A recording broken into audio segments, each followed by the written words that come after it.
Greetings, fellow travelers. Welcome to the 96th level of the RPG Cave. I'm one of your hosts, the level 99 human archmage, Ryan Turford. I am joined once again by the level 99 tiefling rogue, Matt Sawinski's here. How's it going, Matt?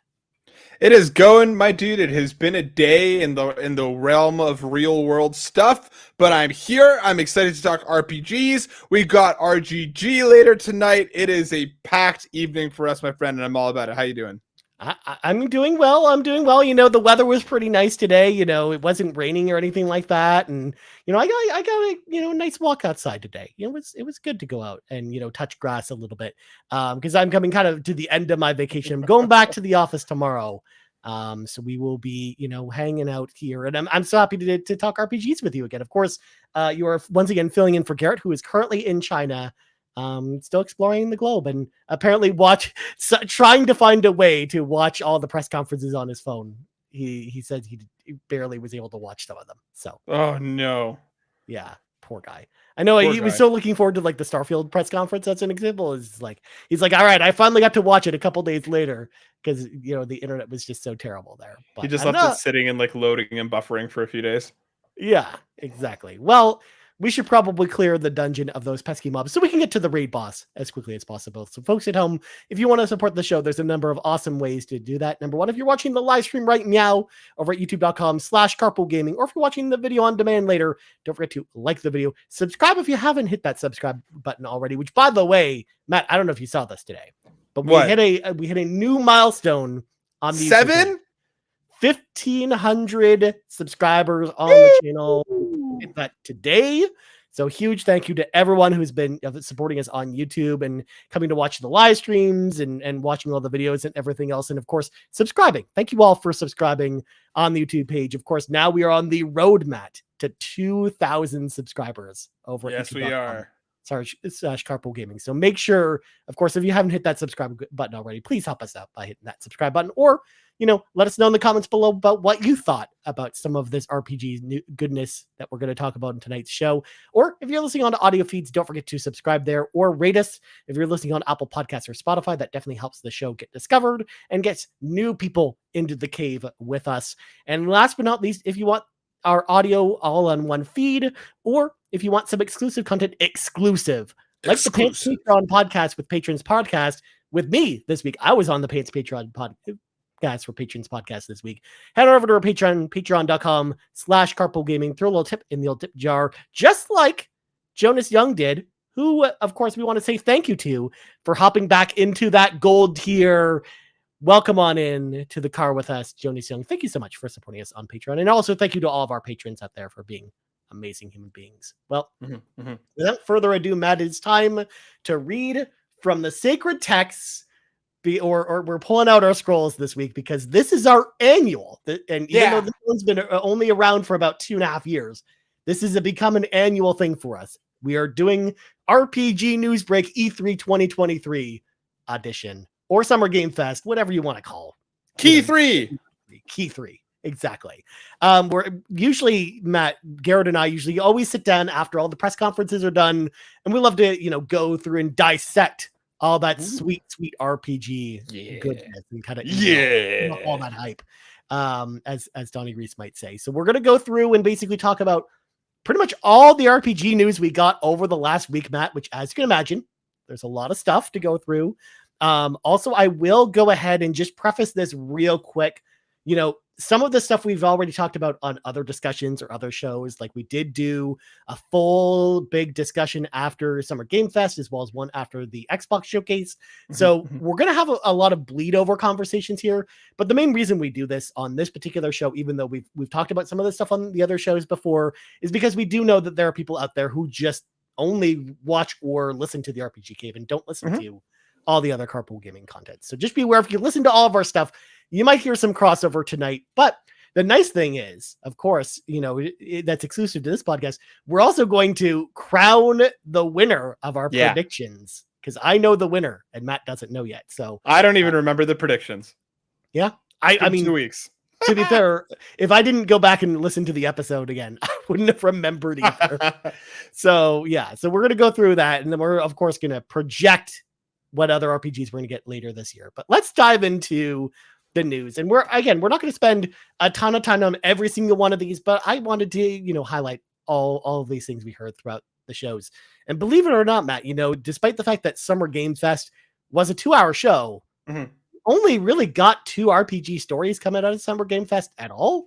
A lot of it wasn't RPGs. Like there was a lot of, live service games or first person shooters, or just a lot of games that you couldn't really tell what the genre was, but they were definitely not RPGs.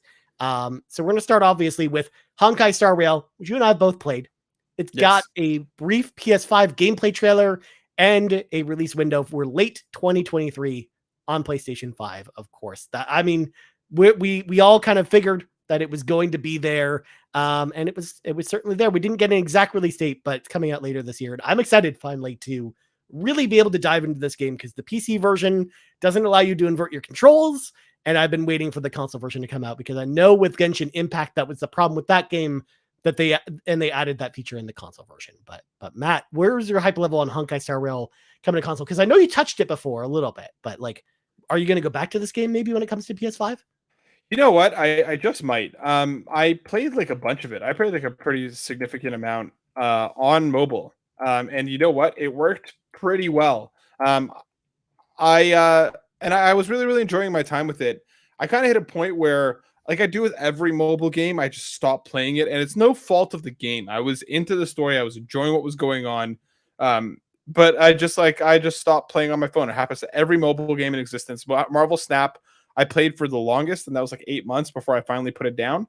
But coming back to it, if it hits, depending on when, it might kind of find that sweet spot. If it hits in that kind of November-ish time frame, when at this point there isn't a ton coming out, it might be a good opportunity for me to hop back in. And again, I'm crossing fingers and toes that we're obviously going to have cross play and cross progression and all that stuff as we do with Genshin. Yeah, they already announced cross progression at least, and I think cross play is going to be there. But you're playing. This is a game where you're not playing with a ton of people, anyways. It's mostly a single player experience, anyways. Yeah, so that's what I mean. So for me, hopping back in and picking up the story where I left off, you know what, dude, I might do it. This again, like you mentioned, this was an obvious one, but it's still a welcome one. Yeah. No, I think, and this game's really strong, and I'm honestly can't wait to go back to it because I really enjoyed what I played before, and it was just a shame that accessibility options just unfortunately kept it away from me. But you're right. Later this year, I think there's going to be a window when this comes out, whether it's November or December, where this is going to be the perfect game to play during that time. I think so.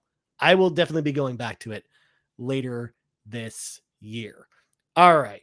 Well, the other piece of news we got at the showcase, Matt, was it settled a little pizza bet that you and I had later this year, which is Final Fantasy VII Rebirth got its full gameplay trailer. We got to see what that game actually looks like with a release window of early 2024. Yes, but it's also on 2 discs, Matt. 2 discs, baby! 2 discs, baby!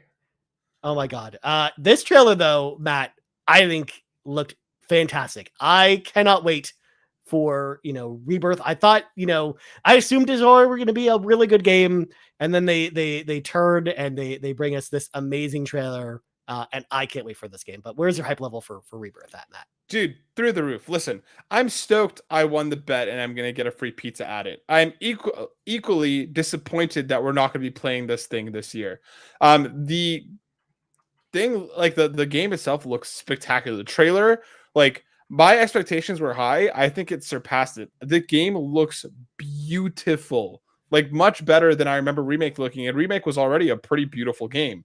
I can't wait to hop into this. There's so much intrigue. There's so many. I've been deep diving the theories and what people think is happening, what people think are going to happen. And it's just, this game is just so cool and it's so special, man. And after playing Crisis Core recently, I'm all in. I cannot wait for Rebirth. And the sooner it's in my hands, the better. And between this, dude, and all of the other announcements that we're going to talk about, early 2024 is stacked for us RPG fans. We're literally not going to have enough time to play all these properly, but I can't wait. We're all going to have to just take a month off of whatever your job might be. I mean, choices are going to need to be made, Matt, at this point. Because even if you even had time to play all these, you might not have the funds to buy all these games as well, which plays a little bit into it too, right? Like we don't have infinite dollar dues to go and spend on all these RPGs. So, but yes, you're right. Like our wallets are going to weep probably early 2024. As you're going to learn is kind of a theme that's going to run through this entire kind of list of news that we're going to kind of go through, which will be interesting. Weeping wallets sound like a RPG enemy. They probably are, actually. There's probably, I mean, if you fight a vacuum cleaner, like a Roomba vacuum cleaner in Street Fighter 6, like I imagine there's an RPG out there where you fight, a weeping wallet of some kind. Maybe it'll be like the wallet that comes to life in the Persona games after you've given all your money to the enemies trying to bribe them, and it's like, well, now your wallet's just really sad. But we have an idea here. Moving on, Xbox Showcase. Yep. We got a whole bunch of RPG stuff. Believe it or not, out of all the showcases, Matt, that have happened in the last month, because I'm including PlayStation in here. Yep. The one that had the most RPG stuff in it was Xbox, which I did not expect going into things, which is just kind of crazy. So and some like big RPGs too. It's like this was some significant heat between this and the extended showcase, dude. Man. Yeah. There's some good stuff here. So first off, they started off the show with Fable. We got an in-engine demonstration with some gameplay stuff where you can definitely tell, like, the scenes where the character's running away from the giant, as an example, like that's definitely in-engine gameplay, but without the HUD there. Yeah. And there's also like another moment, I think it's right after the character kicks the chicken, where you actually see the character kind of exploring the world as well, kind of in the same way. So there's like brief glimpses of what this gameplay is going to look like. Yeah. But we can understand why they did that, because they didn't give a release window or release date. And we talked about it on our predictions episode, Matt. Like neither of us, or I guess actually I think Garrett predicted Fable. He did. But like we didn't get like a release window. And when we both talked about it, it's like, well, if they don't announce 2024, it's probably at 2025 at the earliest at this point. Yeah, like that game just looks pretty far out. It looks beautiful, I have to say, and like I think it showed very well. Some weirdos online complaining about some stuff, but of course you can never please everyone. But I thought it looked great. Like we got a couple pieces of the gameplay, like you mentioned. Like there was one part where we saw like an animation of what looked like using like some fire magic, where she kind of like flipped and tossed some fire magic that I thought looked cool. Yeah.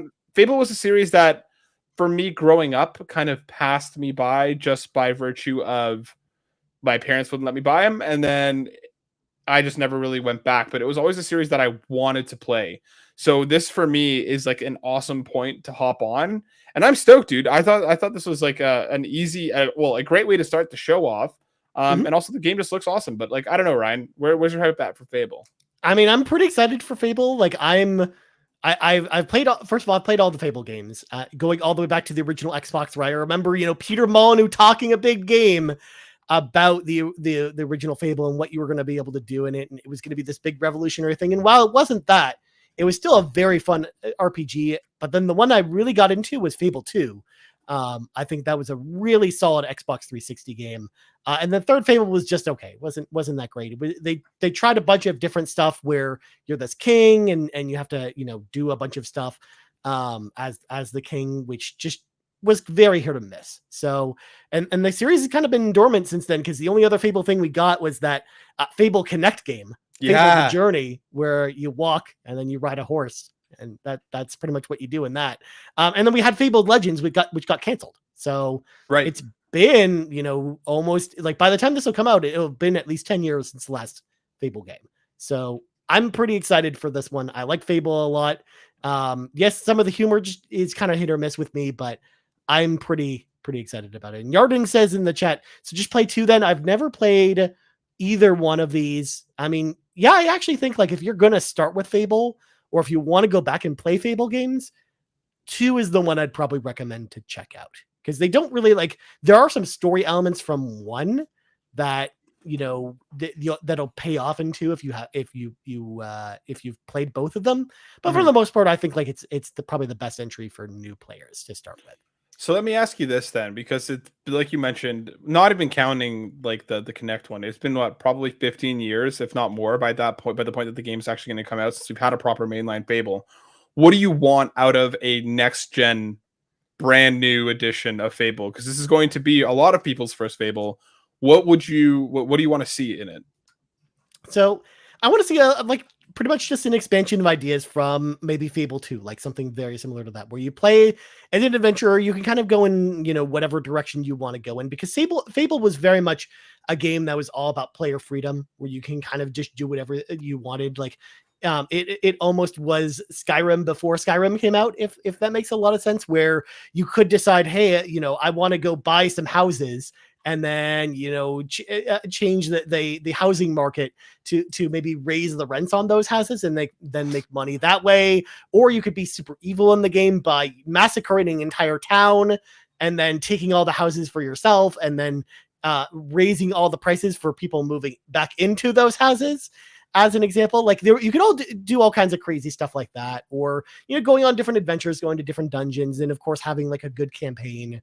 Like all those things are kind of key to what I'm expecting or hoping for in this Fable. Is just a lot of player choice and a lot of player agency, and just kind of being able to have make your own fun in a lot of ways, while also still having like a good story kind of wrapped in there. I think that's kind of what I'm hoping for Fable. Hell yeah, dude! I can't wait. Yeah. And also, I know in particular, I'm actually a little remiss that Garrett isn't here, because I know Garrett is like a big fan of Fable, and I honestly would love to hear him talk about that as well. In fact, maybe we'll talk about that when he comes back anyways, is Fable, because I know, again, he's between that and another game we're going to talk about with Starfield a little bit later. Like, he's a huge fan of both those games. But moving on, Obsidian finally re-revealed Avowed. It had this big, huge showcase. It was pretty much mostly gameplay, like in-engine stuff, but again, without the HUD kind of there, because they kind of did that for all of their, gameplay in-engine stuff. But we got a release window. It's coming out next year, because before we had no idea when Avowed was coming out. But I'm pretty stoked, man. Like, a lot of people are complaining about this one online, because they're like, oh, the graphics aren't as good as the last time we saw it, because it was all dark and before, but now it's all like brighter and animated, and people can't deal with it. But I personally liked what I saw from Avowed. But what about you, Matt? Did you like? Are you at all interested in Avowed? I'm curious to see more. I think I will say that, like, I do understand people's reservations in the way of that. Like, I don't think it's like graphics matter, but like just the tonal switch may be something that will put some people off who were looking forward to, I think, a different kind of game that the way that this showed. But I do think the game that we saw does look fun. I'm expecting like a very, like, I'm not expecting a serious story. I'm not expecting like a ridiculous, complicated game. Like, I'm looking for like a fun RPG to kind of run through. And I'm really curious to see more. Like, with this coming to Game Pass and hitting next year, like I'm stoked to check it out. I don't think it was like at the top of my list, but I saw enough that I was like, I'm curious to see more. I want to see more of this. Oh yeah, same here. Like, I'm not expecting it to blow me away or be the greatest thing since sliced bread, but I do expect it to be like a really solid game. And again, I love Obsidian's games. Going all the way back to Knights of the Old Republic 2 was the first game I think I played from Obsidian. Nice. Between that, Fallout New Vegas, you had as well South Park: The Stick of Truth, and a lot of great games from Obsidian over the years. So I mean, them doing a big open world RPG like this makes perfect sense. And they talked about the game length as well during the extended showcase being closer to something like Knights of the Old Republic 2 or Outer Worlds. So as far as game length, so it sounds like the campaign's going to be very short. You can probably beat it in 5 to 10 hours, but there's going to be a ton of things to do probably in the open world, which I think is like a great formula, because as well, like we on the show like to champion smaller RPGs or more bite-sized experience, and to give you a shorter campaign, but then also giving you a ton more to do if you want more, I think is like the perfect formula for a game like this. Yeah, because we don't get enough like 10 to 15 hour long RPGs. So you either get ones like, I mean, forget it. You get either ones that are like 40 hours, or you get ones that are like 100 hours. We don't really see too many that dip below even the 20-hour mark. So to have this kind of come in and be like, you know what, we're gonna let you have fun, and then if you want to stick around, go ahead. And if you're on to the next thing, you're on to the next thing. Like, I do think that is exciting. Yeah, exactly. And just giving the players the option as to how much they want to spend in this world. Like, I think that's the perfect way of doing this. Well, next up, Cyberpunk 2077 Phantom Liberty finally has its release date. It'll launch on all platforms on September 26th. And they ever brought up Keanu Reeves. Yes, they did. AKA Johnny Silverhand himself. Matt, I don't know about you, but I actually reinstalled Cyberpunk 2077 after seeing this trailer, because Mhm. this expansion looks real good. And I haven't really gone back to the game since they fixed it. Like, I played it on PlayStation 4 Pro when the game came Oy. out, and I haven't played it since. So Yeah, I liked the original game when it came out. Like, it was faulty and buggy, no word of a lie. I played it on PS5 originally.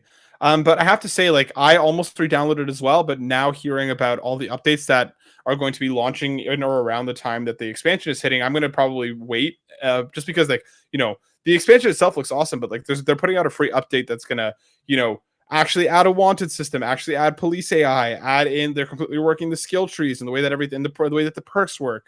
So for me, I want to experience the game that I think that was originally intended, the game that the devs very obviously wanted to make. So I held off on reinstalling for now, but I definitely will reinstall once September hits and we get that update, and then probably roll right through the main game, right into the DLC, playing that game with all of the new stuff. that's actually a really good strategy. And actually, Yarden also mentions, don't play it until the update. Yeah, like I installed it again thinking, oh, maybe I should do that, because I didn't realize that was a thing. Yeah. But now that I know for sure, I'm like, okay, maybe I wait. Maybe I play this Final Fantasy 16 game instead of Cyberpunk right away. But, yeah, because it's weird because they're not talking about it a lot right now. I think they're more focusing on, the actual expansion itself, which is great.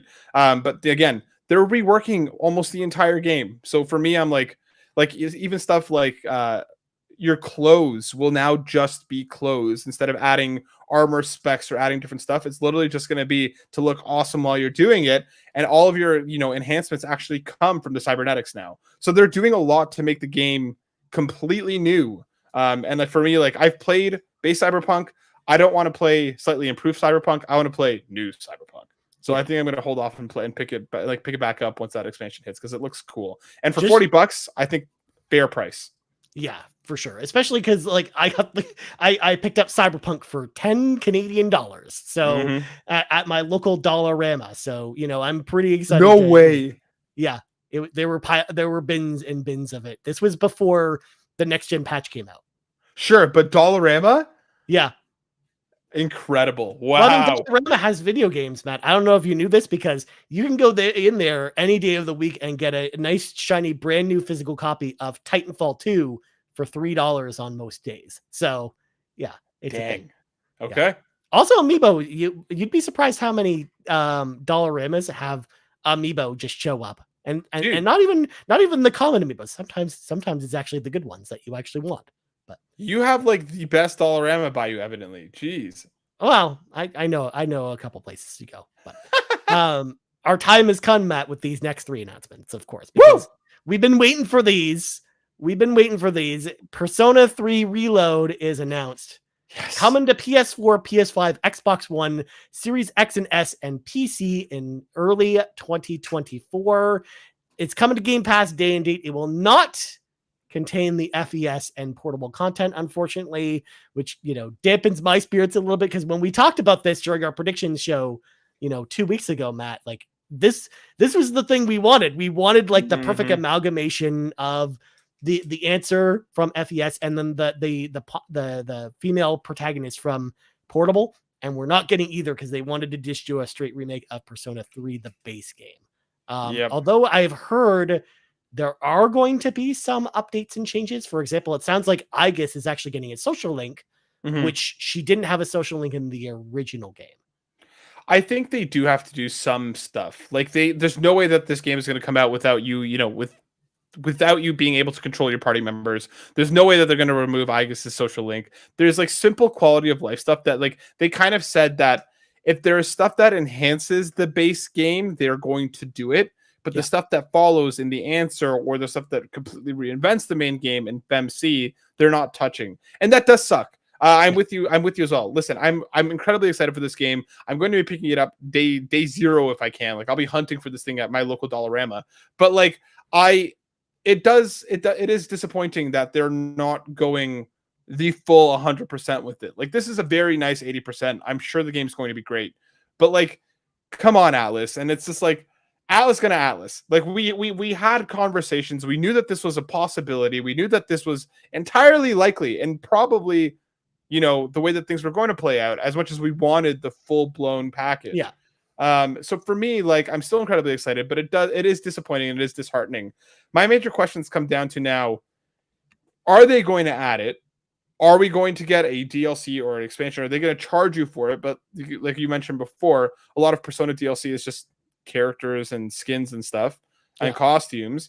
Are we going to get a Persona 3 Reloaded Revelations in a couple of years, adding all that content in? Because I still want it. I still want that complete definitive package of Persona 3.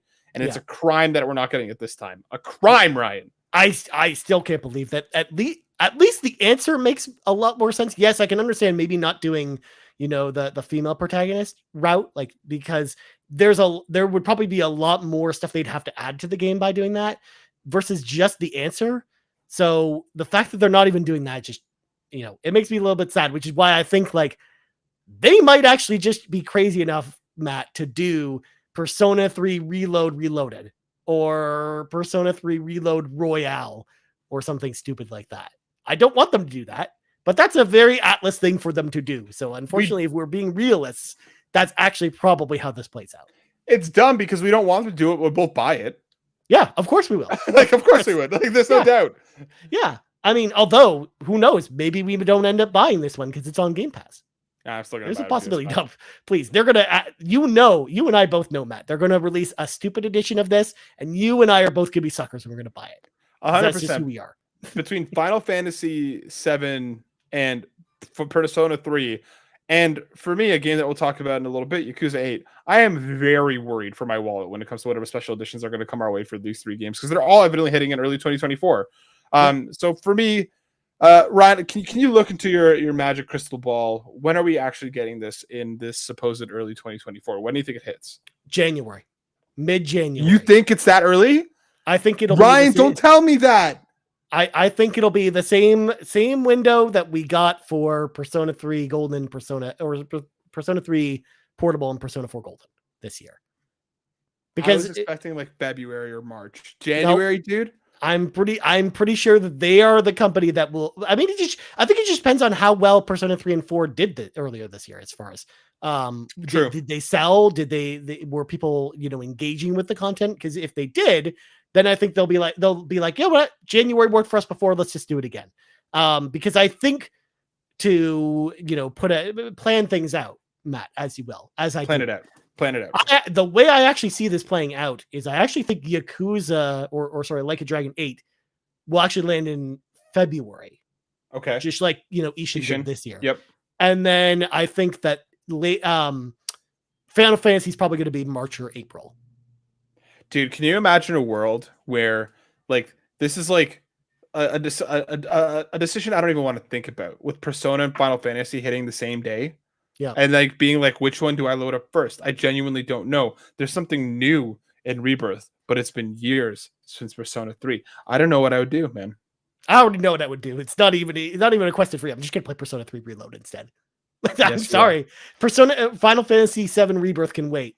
I need to jump back into Persona 3 because I love Persona 3. It's one of my all-time favorite games, and as much as I'm excited for Rebirth, I'm actually more excited for this. Heck yeah, dude. Let me ask you one more question before we move on, because I know we're sticking to this for a second. Course. But what do you think we're going to get from Tartarus? Because obviously there's a lot of, I have friends who I suckered into playing Persona 5, and now they're in the ecosystem. They're ready for the next one.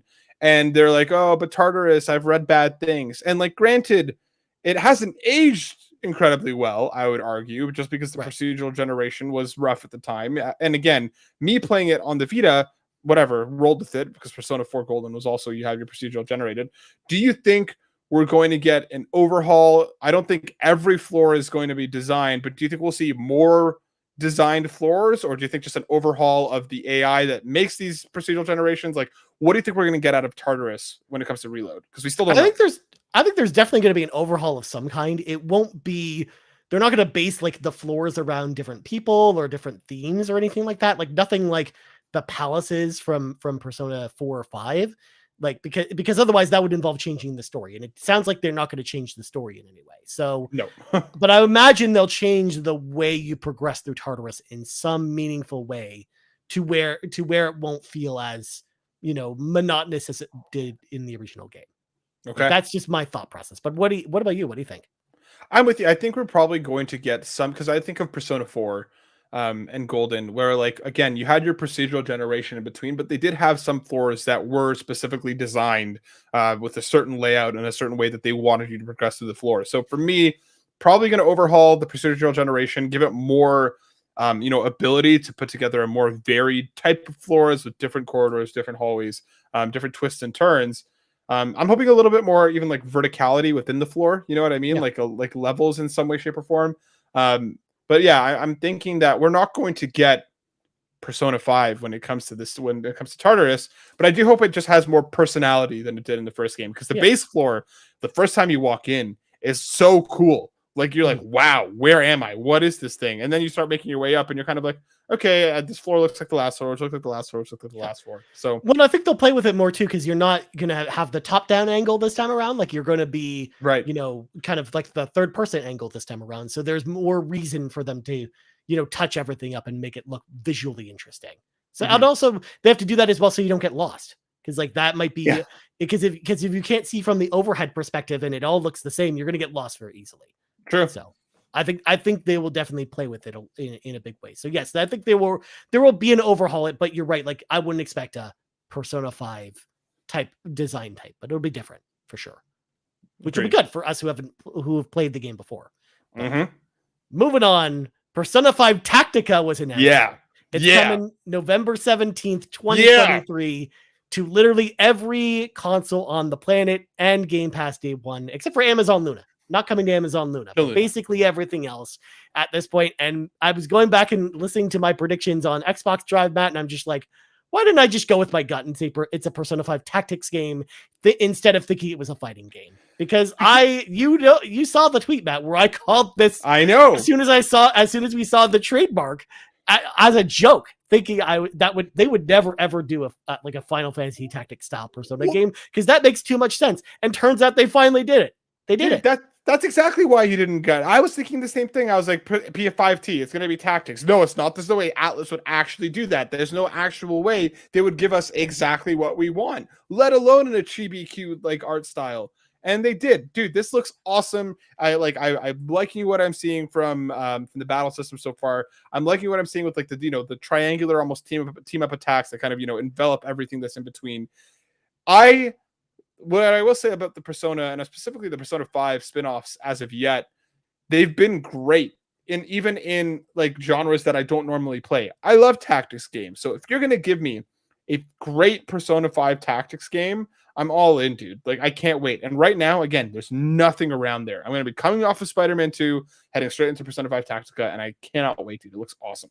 Yeah, November for the most part, believe it or not. Like I was expecting November to fill up, but it's actually October is the crazy month this year as far as game releases. Like Persona 5 Tactica is kind of on its own at this point. Like we don't know much else that's coming out in November at this point still. So like, it might end up being the big game of November across all platforms at this point.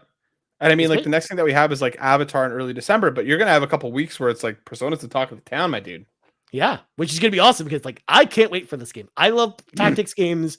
Like I really love Fire Emblem earlier this year, so I think like this will be a great way to kind of cap off the year of tactical role playing games with Persona 5 Tactica. And I'm just glad that Atlas is exploring the space with some of this stuff and trying new things, because like the Persona formula could get stale real quick if they didn't branch out and do a lot of these spinoffs.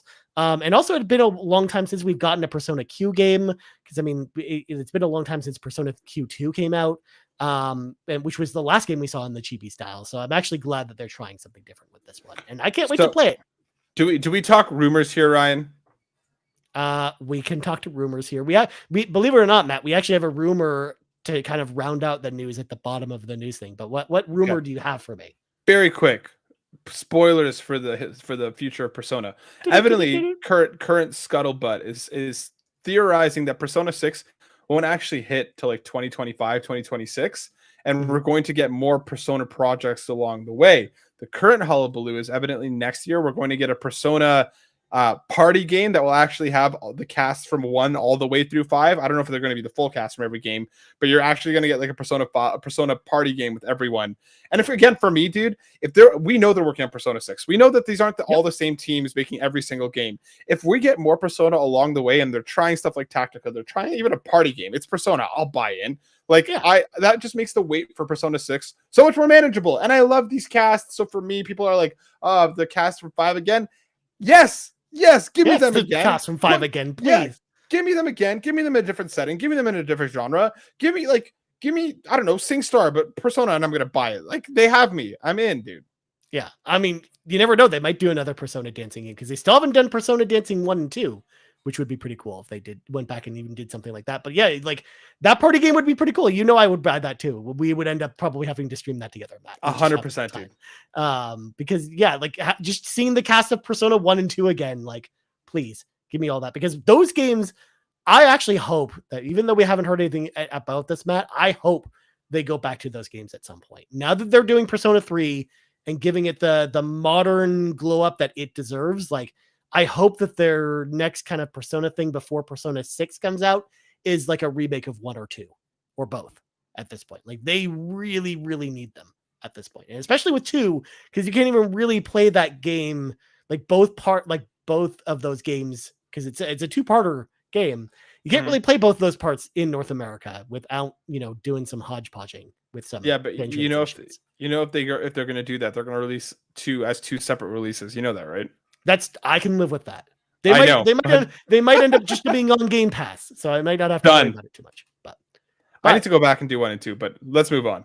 Yes, because there's another project that's exciting from Atlus. We got to talk about a brand new RPG from Studio Zero. So not the Persona team, but Studio Zero, called Metaphor RE Fantazio, is coming to PS4, PS5, Xbox Series X and S, and PC sometime in 2024. Yes, the update today, Matt, is they actually dated it for 2024 and announced the other platforms as well. So PS4, PS5, which is awesome. And for folks that don't know, Studio Zero is the second team offshooted from the Persona team at Atlus, and they were the ones who actually made Catherine Full Body. That was really their only project so far. So they're like a newer team that they've kind of put together. And the project is actually being led by Persona 3, 4, and 5 director Hashino. So I'm very excited from what we got to see at the Xbox showcase. We know this one's not actually coming to Game Pass, so we're gonna have to buy this one, Matt, unfortunately. But as if we're not also gonna buy both of the other ones. That's also true. But what they show in the trailers looks pretty much like Persona, but in a completely different art style, in a completely different setting. They showed, social links and the combat being very similar, and you summon, personas just like in Persona. But it looks like it's class-based. So each of the characters has a specific class that it sounds like you can assign to them. And the classes kind of work like the Persona in the Persona games. So I'm really curious to see how this one turns out. But this game, of all 3 of the Persona like things announcements that we got, Matt, like, this is the one I'm actually the most excited about, because this game looks fantastic, and having a new a game that's not Persona but plays like Persona and is kind of like its own like new IP, like, I'm super excited for this. Like, I think this is gonna breathe like some fresh air into this franchise. But what do you think? Dude, I'm with you entirely. I think especially because we got the other announcements spoiled for us in the days leading up to the Xbox showcase. This was not leaked. And just to get a complete sideswipe, like when Atlus popped on the screen, you and I were both like, what? There is more? And then to see that game, and like the UI is incredible. The art style looks beautiful. Like you mentioned, we got social links. People already slewed that they saw that there was some sort of school. So it does seem like this is going to be like almost like metaverse Persona. It's just going to be Persona again, but in a different world with a different cast. It looks really, really cool, dude. Like, this was the surprise of the show for me. This was probably the surprise of the entire the entire time of Summer Game Fest for me, because it just looks ridiculously cool, and I cannot wait to get my hands on this. Again, give me more of these types of games in different places with different casts and different spaces, and I'm there. Like, I cannot remember the name of this game for the life of me, and I probably won't. Project Re Fantasia di Pasta or whatever it is. But like, it looks incredible. That I don't know the last time, probably not since Persona 5, that I saw a menu and I was like, incredible. It looks beautiful. I'm all in on this, dude. I can't wait. Yeah, same. Like, I'm very excited to find out when this is coming out at the end of the year, but between that and Avowed and some other stuff later in 2024, like, oh my god, like, late 2024 is going to be pretty darn good. Hellblade's going to be in there too. Like, Forza Horizon 6 will probably be in there too. Like, there's going to be a lot of good games coming out later next year. So yeah, I can't wait for this. And also too, this kind of reminded me as well, because Studio Zero again made Catherine Full Body, which is also a fantastic release, like a great glow up of that game as well. I hope that what they do after this, though, if this doesn't take off for some reason, or if they're not making another, like a sequel to it, I hope they actually go back to the world of Catherine and do something different in that world as well. Because I also think that would be super interesting too. And I feel like that might work out for the studio as well. But again, they could go in a bunch of different directions, which is just one of the best things about this whole 100%. And like the pedigree of talent at that studio, like, yes, they are a newer studio, but like the talent of the development team that you have at that studio is ridiculous. You have like veteran Persona and SMT talent there. And for them to just be like free from, I won't say the shackles of Persona, because obviously they did 3 of the, but like, the modern trilogy when it comes to Persona, they're the ones that put it on the map. I'm just excited to see what else they got up their sleeves for us. Yeah, for sure. And it also feels like, and we talked about this a little bit in our Xbox post show, but I feel like this might also be like the testing ground for them to test like whatever new engine they're going to use for Persona 6. Kind of like Catherine was for Persona 5 in that way. But moving on, of course, Matt got very excited when this got shown. Like a Dragon Infinite Wealth. Get it? Because the infinite symbol is an 8 sideways. Blew my mind when you did that. Yeah, it was officially revealed. We knew they'd already announced it in the past, but we officially got the title as well as, the official announcement. It's coming early 2024. And of course, we'll see more at the RGG Summit later tonight. So we're actually recording this like maybe an hour and 20 minutes before the RGG Summit, which of course, Matt and I are actually going to come back to. So if you're watching the live stream right now with us, and you want to come see more of Like a Dragon Infinite Wealth, we'll actually be back to watch that. So we'll be watching it together. So make sure you come back for that. But Matt, I'm going to leave the floor to you. How excited are you for this game, man? Dude, I can't wait. Like, what a great trailer. What a funny way. Like, it's just so entertaining because throughout the mainline, Yakuza / Like a Dragon games, you had Kiryu, which was such like a stoic, serious character. Of course, there's plenty of moments of levity in his games, but to go to what is like basically the polar opposite in this ridiculous character with Ichiban, I love that they could do a weird, funny trailer like this. That just, again, the biggest piece of information outside of seeing Ichiban's beautiful man buns, is that we're going abroad. We don't know where that is. Could be Hawaii. I don't know. Again, a lot of Japanese games love going to Hawaii. We had it in Persona 5, and now we might be getting it again here. But dude, I can't wait. We know Kiryu's coming back. We have Like a Dragon Gaiden in November. Excuse me. But there's just so much to look forward to here. The dual, like people are now theorizing, do we get Ichiban's story in abroad, and Kiryu's story will be back in Kamurocho, and then this all eventually all comes back together again. I can't wait, dude. 7 was such an incredible breath of fresh air and such a surprise, and it was just so much fun. And all this does, Ryan, on top of the mountain of games that we already have to worry about this year, adds 4, 5, and 6. Just shoot up my list because I've been working my way through them, and I got 4, 5, and 6 to go before I catch up to what will be Gaiden, because I've already beaten 7 and I've done all the Kiwamis and stuff. So this just, again, drags those to the front of my list, kicking and screaming. And I have to get through those now before November, before Gaiden hits, which will then lead into Infinite Wealth. I can't wait, dude. This game is just going to be awesome. Yeah. And again, it's a miracle we're talking about on the show because it's an actual RPG now. So yeah, dude, we can't ignore it anymore. We can't ignore the Like a Dragon franchise anymore. As much try as I might, Matt, I can't get away from it at this point. But all right, moving on. This one was one of my biggest surprises of the show. I was not expecting this. In Exile's new game, Clockwork Revolution was announced for Xbox and PC. It's a time-bending steampunk first-person role-playing game.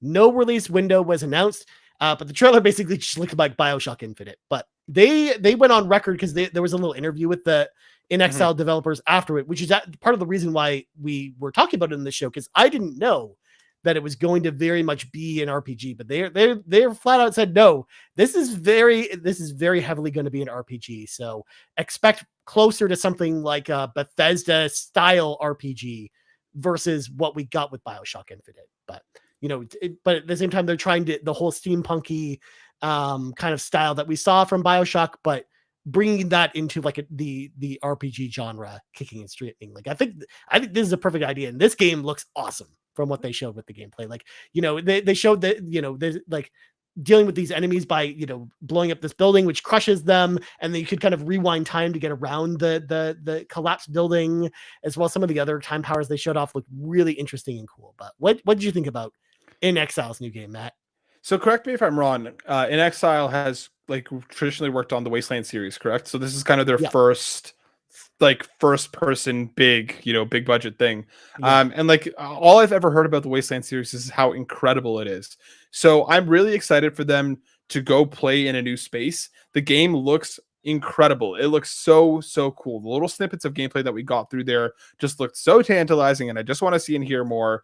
And for me, again, similarly, one of the best things that we saw across Key 3, I think it just looks visually interesting. Like you mentioned, it looks a lot like BioShock Infinite, almost like BioShock Infinite meets Dishonored, kind of thrown together. I can't wait for this, dude. Like, again, if they can deliver on a unique gameplay experience with genuine player choice and consequences that actually affect the way that you're playing, I'm in, dude. This game looks so unique. Yeah, and to your point, Matt, like the writing in Wasteland 3, just in his example, because that was the only In Exile game I've really played, was top notch. Like it was so good, but it was also just very tongue in cheek and funny, but in a good way. Like it was a really comedic game, and it had like a great tone to it. So yeah, if that can carry over to this game, combined with some great combat elements, like this game's gonna be a slam dunk easily. Like I'm really excited for this one. But we unfortunately just don't have a window for this one. So I'm assuming 2025 is probably when we're getting this. But I don't know though. We could be surprised by that because they did show some gameplay off in the trailer. So I wouldn't be surprised if we get a late 2024. I could see this being October, November of next year.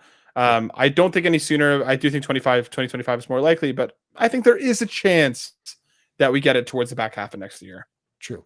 Also, I don't know if you knew this, Matt, but Starfield got a showcase. It looked really awesome. Also, they announced a controller, a headset, and a Constellation edition that comes with a watch. We're not obviously going to go into everything that was announced at the Starfield showcase, Matt, because it went on for like 45 minutes, and we're not going to dissect that whole thing. But overall, like Starfield was very, very impressive. Like Sean and I talked about this. It actually, believe it or not, Matt, if you listened to the Xbox Drive or not this week, Starfield was the game we crowned Xbox Game of Show here at Carpool Gaming, because Sean and I talked it out, and Starfield had the goods, man. Like this game had a lot to live up to, especially after the last time we saw it last summer, where it kind of that presentation we got of Starfield last summer really felt flat. Whereas this, I think, really turned a lot of people around on this game, including myself. And I am way more excited about this game than I ever was before. Also, because I'm weak, Matt. I got the Starfield controller. It's in the box. I have had it. I had it in my cart multiple times, and I just couldn't bring myself to pull the trigger. But it looks beautiful. Like easily, I think one of the best custom controllers I think we've seen, bar none. Like not even just on Xbox. Like outside of the PlayStation, just giving us different colors. Like that controller looks beautiful. And I agree. I think Starfield showed very well. I think that it easily, I was not down on it leading up to this, but I was nervous. I was kind of being like, I don't know if this game is going to live up to the expectations that people have for it. And, the UI looked clean. The graphics look great. I will say, I think that for me, I am curious to see a little bit more of a chunkier playthrough, because the planets did look a little empty when we just kind of saw them in passing. We saw some fauna and stuff, but like I want to see what it looks like to move from point A to point B. But I think that, like, again, this one, Starfield went for like a wait for a sale for me. I know it's on Game Pass, but I wasn't really a priority play for me, and it has become that now. Like I'm really excited to hop in and check it out and see what else we get out of it. Because again, like this looks cool. This September is already stacked enough as it is, Matt, with lots of good games, and this just on top of that, everything else. Like, I can't wait. Like this is a game. This also again got pushed to the top of my list, even above something like Mortal Kombat, which I was also already very excited for in September. Or Phantom Liberty. Like if I'm still playing Starfield when those come out, it's like, well, just gonna keep playing Starfield, I guess. And Starfield games will wait. Remind me of the release date. It's September 6th. Oh, it's early September. I don't know why I keep thinking it's late September. It's the very beginning of September, and it's going to be kind of like the game that kind of kicks off the fall season. Probably is what I would say. Also, I got the fancy edition, so I'm getting my watch, Matt. Oh, you got the? I don't have any. I don't have a watch, so I could use a Starfield watch, Matt. Now you do, dude. And again, that watch looks clean. Yeah, looks really nice. Sean Capri also got it too, so we're Xbox Drive is kind of all in on this game at this point. I don't doubt it, dude. The only thing I'm missing is the headset at this point. So, I mean, might as well. Exactly. There you go. Well, next up, I want, even though like we didn't see too much of this particular game, I wanted to throw this in here at least. Dragon's Dogma 2 reemerged. We got some like brief gameplay snippets, no release date, but I noted that it looks cool. But I'm not really a Dragon's Dogma fan. I forgot if you were not, Matt, if you were into Dragon's Dogma.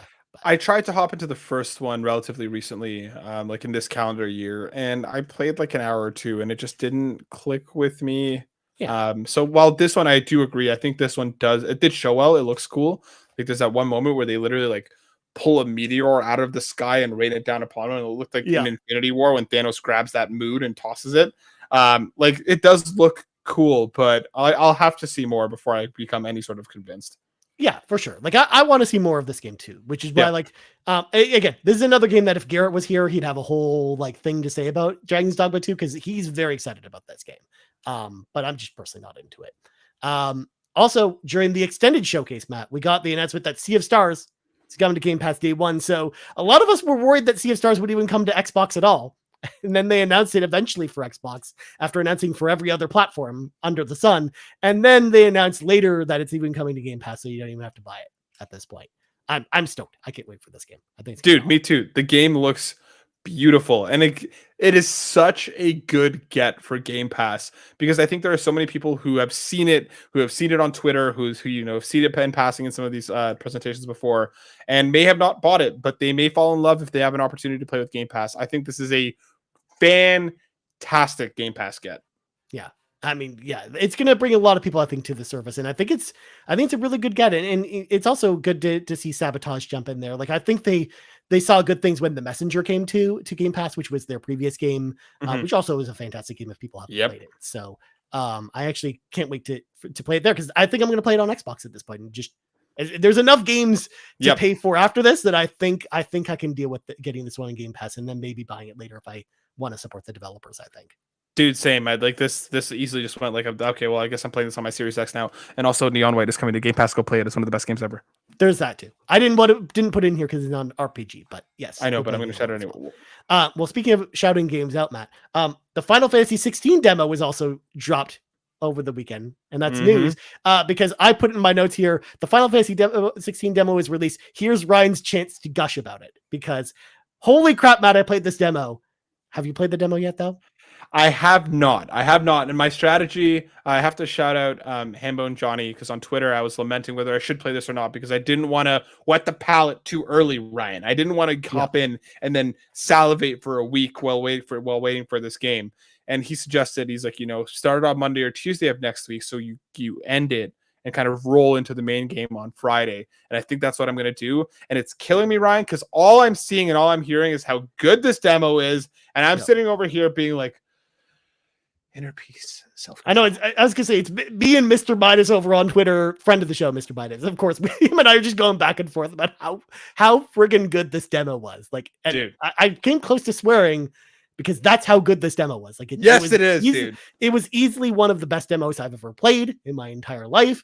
And then on top of the first 2 hours of gameplay, what was even better was the iconic challenge, which was the thing that unlocks after you beat the demo, which is basically this later game section that gives you a bunch of the different powers that you get from the different icons.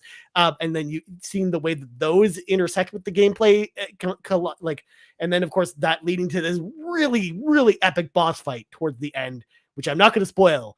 But oh my god, I'm still thinking about that boss fight. Like even after playing the demo, like I loved Love that demo, and I cannot wait for this game next week. Like I can't believe we're almost here, Matt, because Me this neither, game dude. is almost out, and the demo was so good that I'm just like, this is easily probably going to be a Game of the Year contender for me at this point, 100%. Dude, If I had any doubt.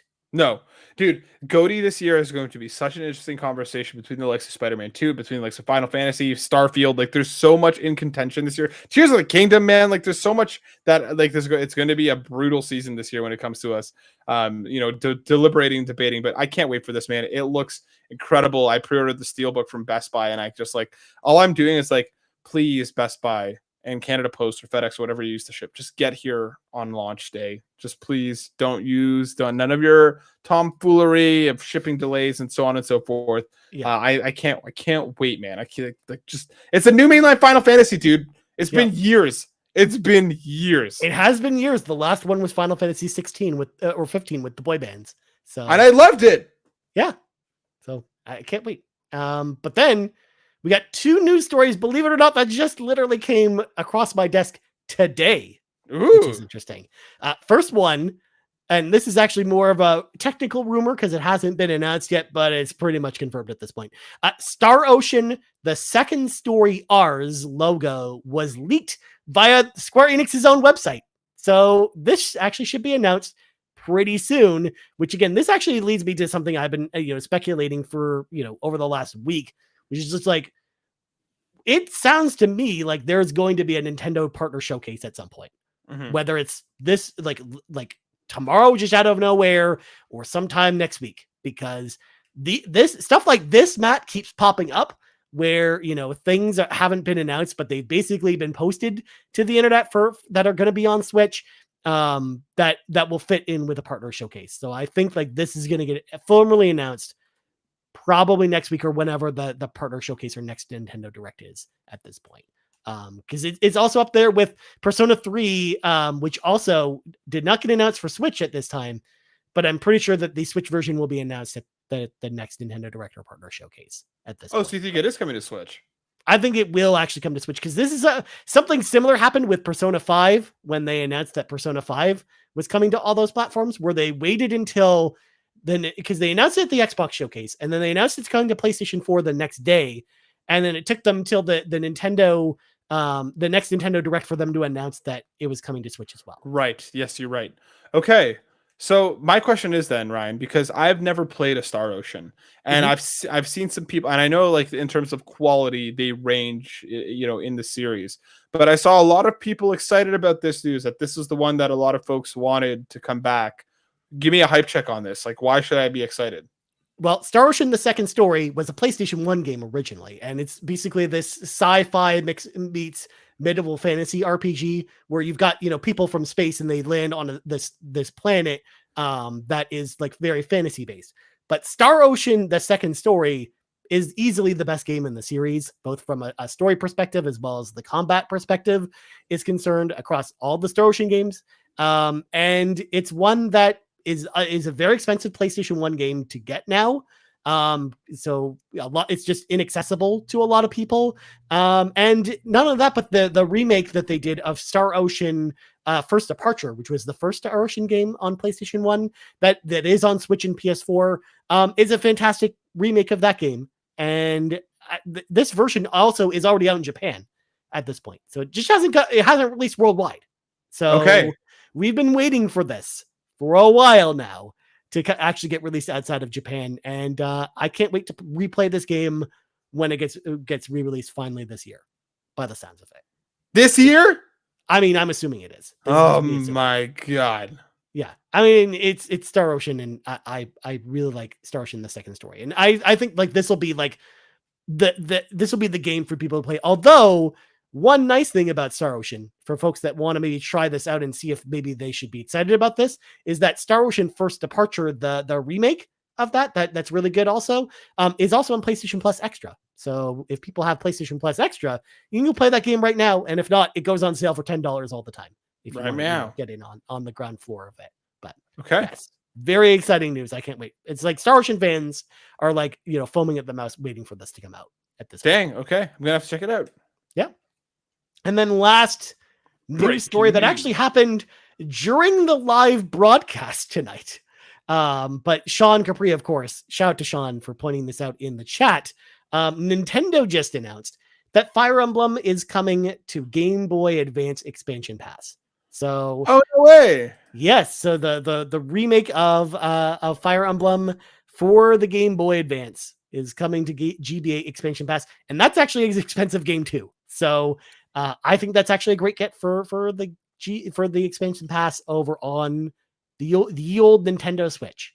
Dang, this was the first Fire Emblem I ever played way back in the day.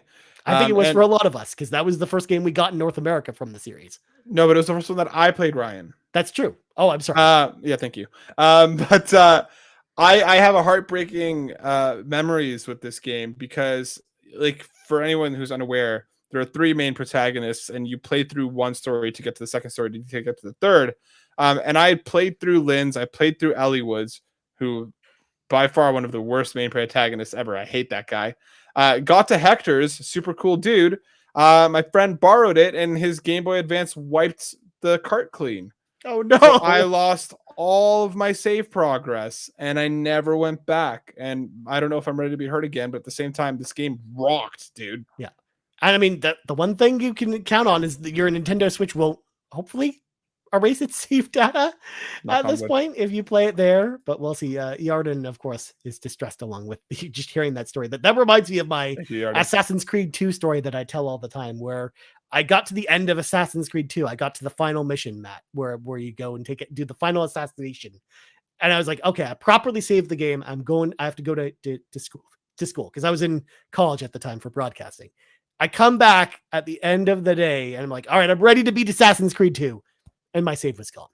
No! Yeah. Save bandit. Save was totally gone. And I didn't have a roommate or anyone else that could have touched it. I guess it just decided on its own to be like, nope, sorry, you don't actually get to finish this game anymore. So I went on YouTube and just was like, all right, I beat this game because I just watched the final cutscene because I was like, nope, not going through that again. No, I don't blame you. And I don't know what it was with my friend's Game Boy, because his Game Boy also wiped my cart for Sonic Advance. Again, similarly, had like almost beat it. And then I'll never forgive my younger brothers for similarly, I was on the last level of the GameCube hit I Ninja. Oh my god! And they wiped my save on that too. I never trust again. And clearly not.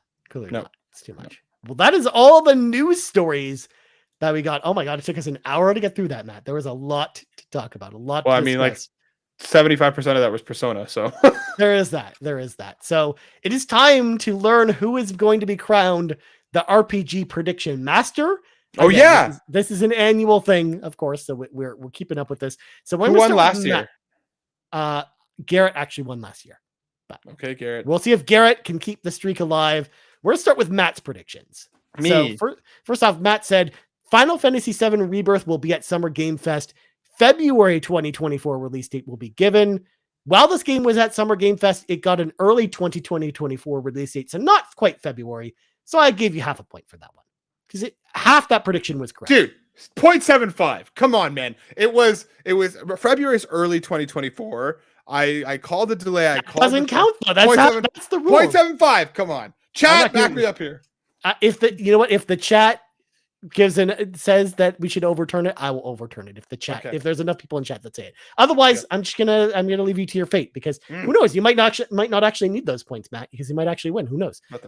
Next up, Kingdom Hearts 4 will be at Summer Game Fest or on Xbox stage. And while this would have been cool, this did not happen, so 0 points. So next up, and oh my god, I love Yarden. Thank you, Yarden. Come on, dude. An early CG trailer for the Witcher remake is shown. Oh, yeah. This did not happen. So 0 points. Oh, Crispy's in your corner here. It technically is early in the year, so give it to him. All right, that's one point on one side, 1 point on the other. That's not enough to break the ruling, though. That is not. Next up, Honkai Star Rail PS5 gets a release date. We got a release window for late 2023. So I awarded you a point for that because, again, you were very vague about that. The reason I didn't give you the points for FF7 Rebirth is because you were very specific about it being February. So which I accept not full points, but I think I was almost there. That's why you got half the prediction right, so you got half a point. There you go. Then next up, in your last prediction was Dragon Ball Z Budokai Tenkaichi will be re-revealed, and I just said nope, 0 points awarded. So yeah, fair. You got 1.5 points, Matt. Okay, is what the ruling is so far. Moving on to my predictions, Ryan Turford's predictions, and we're gonna end with Garrett's predictions. The crowning champion, of course. Square Enix will announce a brand new game in the Mana series coming this December. Unfortunately, this did not happen. 0 points. Starring The Rock. I remember you saying that. Yes, of course. I'm the one that said it and not Matt, of course. Yeah. Next up, there will be a new game in the Tales of series that will be announced at Xbox. It will not be a sequel to Tales of Arise. We are still awaiting the return of the Tales series. 0 points awarded. Mm-hmm. Final Fantasy Tactics Remastered is announced at the Nintendo Direct / Partner Showcase coming out in September. And my comment is there was no Nintendo Direct or Partner Showcase, so 0 points. Next up, Bandai Namco announces a My Hero Academia RPG, which we both thought was a great idea. It was a great idea. But it was not true, so 0 points. And my last prediction, a collection of the 2 Lunar games was not announced. What was announced? God, I wish this was true. 0 points. Dude, how would you feel if at the Switch Partner Direct that may come in the next coming weeks, we get all of that? Not all of it. We probably will. Because again, like Final Fantasy Tactics Remastered, I expect to be at whatever Nintendo is doing. So Ryan Turford with the old goose egg, 0 points. Thank you, Jordan. I appreciate you. All right, moving on to Garrett. See, this will decide the winner here. Garrett's predictions. Okay, dude. Number 1, we'll see Persona 3 Remake announced coming to Game Pass day 1 on Xbox. A few hours later or days later, they'll confirm that it's coming to all other platforms. This is 100% correct. So 1 point awarded. Hold on, is it all other platforms? No, he didn't say Switch when he wrote this down. So I actually wrote it down as all other platforms. Okay, fine. Because I knew what he meant when he said that. Dang it. Yeah. Kieran.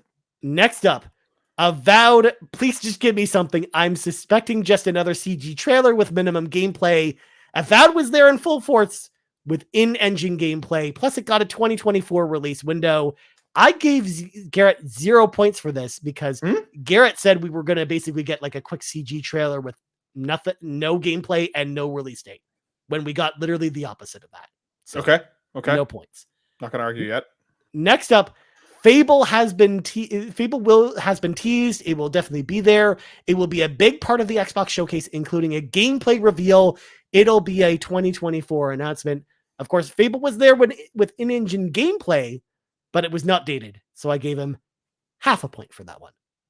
And then last one, his wild card prediction, because Garrett only gave us 4 predictions for whatever reason. Scalebound is returning, and it'll be better than ever as a live service game with gacha mechanics. This didn't happen, so 0 points. So current ruling is Matt with 1.5 points, Ryan with 0 points, Garrett with 1.5 points. So congratulations, you guys tied. Wait, no. Listen, I think I can make an argument for this. Can you reread me Garrett's Fable prediction? Fable has been teased. It will definitely be at the showcase. Fable will be a big part of the Xbox showcase, including a gameplay reveal.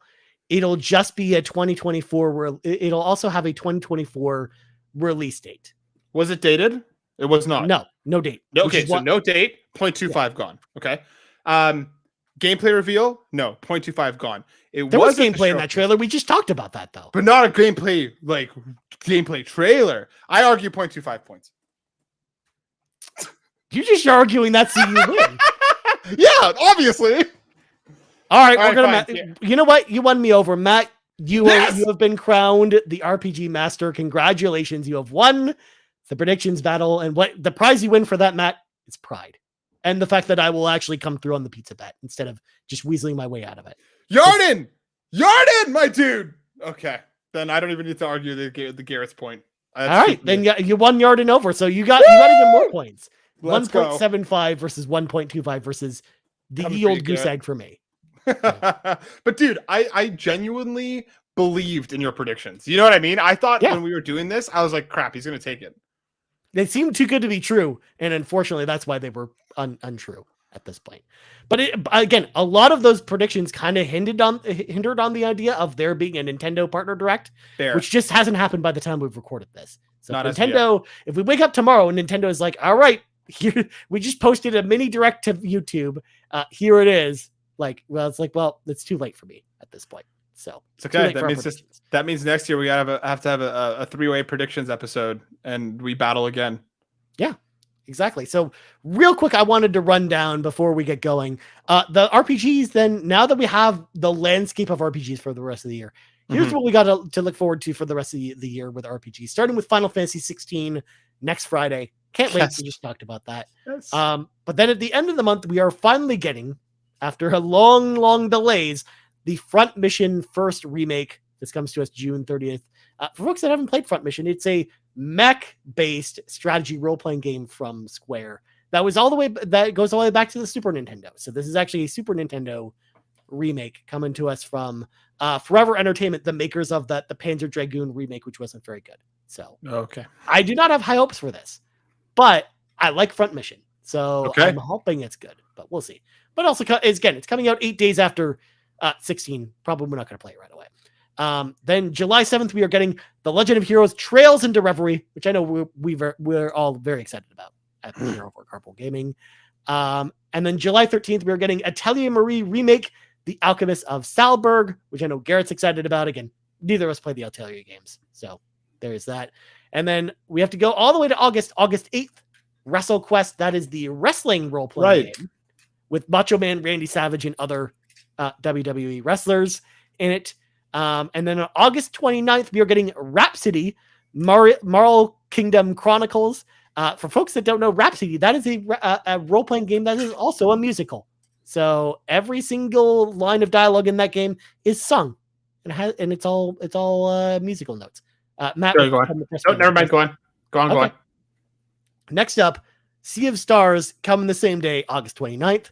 And then 2 days later, we are getting Baldur's Gate 3, finally releasing out of early access. And then September 6th, it's Starfield. It's happening. We're all very excited about Starfield. We're going to have our watches. We're going to have our headsets on. We're going to have our controllers. It's going to be great. We're going to have fun. And then September 28th, we're getting Infinity Strash, Dragon Quest, The Adventure of Dai, which is a Dragon Quest game that's a third-person action RPG, which they showed. It's based off the Dragon Quest anime. So it's not based off the traditional Dragon Quest games, but after the Dragon Quest anime, The Adventure of Dai, which has been running for God knows long. It's very long anime. Okay. And then next up on October 3rd, we are getting Disgaea 7, Vows of the Virtueless. And then October 13th, we are getting Lords of the Fallen, which is actually a remake of Lord of the Fallen. And then on November 17th, our final RPG of the year that, as far as we know of, Persona 5 Tactica is coming out. So there you go. That is our list of RPGs going into the rest of the year, Matt. Because I really feel like a lot of the big stuff we talked about today is all next year, like early next year, late next year.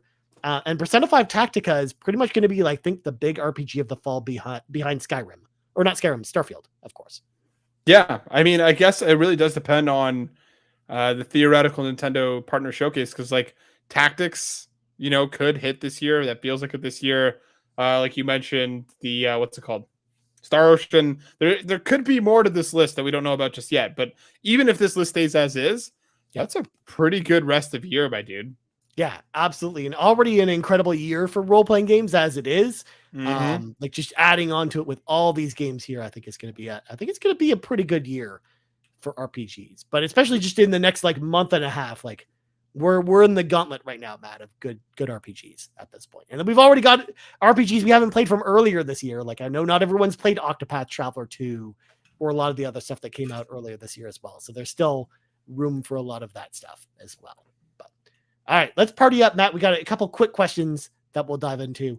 The Muffin Mon Kevin Ainsworth asks, 2023 really is the year of RPGs. The rest of my year looks like this. I'm playing more Diablo 4, then Final Fantasy 16, then Trails into Reverie, then Atlas Fallen, which I forgot about it. Then Sea of Stars, Starfield, the Legend of Natuya, Boundless Trails, Like a Dragon, Gaiden, The Man Who Erased His Name, and Persona 5 Tactica. This is absolutely crazy with the announcement of LAD 8, Final Fantasy 7 Rebirth, and Persona 3 Reload in early 2024. The train just keeps rolling. So my question is, how will you guys prioritize what games you play first? Is there a series that you'll drop everything else for? And I mean, Muffin Mon, for me, honestly, I've always lived by the mantra. I just play whatever I feel like playing. Like what I'm in the mood for is kind of what I play. Like it's one of those things where if, a game comes out and I'm very excited about it and I play it and I can't put it down, I will definitely leave other games behind that I maybe am even more excited for until I finish that one game. Because I like to focus down games one at a time. It's kind of my thing, rather than spreading myself amongst a bunch of different games. Like a lot of times when I'm doing that, it's because I'll play live service games or something like that while I'm playing the one kind of major game I'm working on. But for the most part, that I try to stay focused. So honestly, I just prioritize what I'm having fun with and what I'm in the mood to play at that point. Because, like, for example, when Dead Space Remake came earlier this year, I was excited about it, but I just wasn't in the mood to play Dead Space again. So I ended up just waiting for it, and I'll play it again later this year whenever I'm in the mood for Dead Space at this point. So that's kind of how I prioritize things. But what about you, Matt? How do you approach this deluge of games coming in? Because again, these are just RPGs we're talking about too. Like we're not even including stuff like Spider-Man 2 or other games we're getting later this year too. So yeah, for me, like I'm similar in the way that like I don't usually have multiple games running at the same time. I kind of like to have a game per console that I'm playing. So depending on where I am or what I'm doing, like I have like right now I have Planet of Lana on my Steam Deck, Cold Steel 4 on my Switch, and like I literally just wrapped Jedi Survivor on my PS5 in kind of anticipation for Final Fantasy 16. So I kind of like to separate it out like that. But for me, like when it comes to stuff like Persona, obviously, like a Dragon, Final Fantasy, and Trails, and Tales, like those are kind of like my holy five. Like I will drop everything to play those. Again, like that's just always been that way. So for me, it kind of comes down to I will plan in advance if I know one of those games is coming out, because none of those are games that we'd get like stealth releases for. Yeah. So I'll plan in advance to make sure that I don't really have anything else going around that time. But like those five will be like the series that I drop other things for. Yeah. And there are definitely series for me that are like that too. Again, Final Fantasy and Persona are the two RPG series that fit that criteria. Outside of that, if there's a Metroid game or a new Mega Man game or a new Ninja Gaiden game, which of course don't come around very often, like those are the type of series that I will drop everything for. Metal Gear is another one that's like that for me too, where like when that collection comes out, I'm actually really excited for that Metal Gear collection. I will go back and play all those games because I'm that person. So, heck yeah, dude.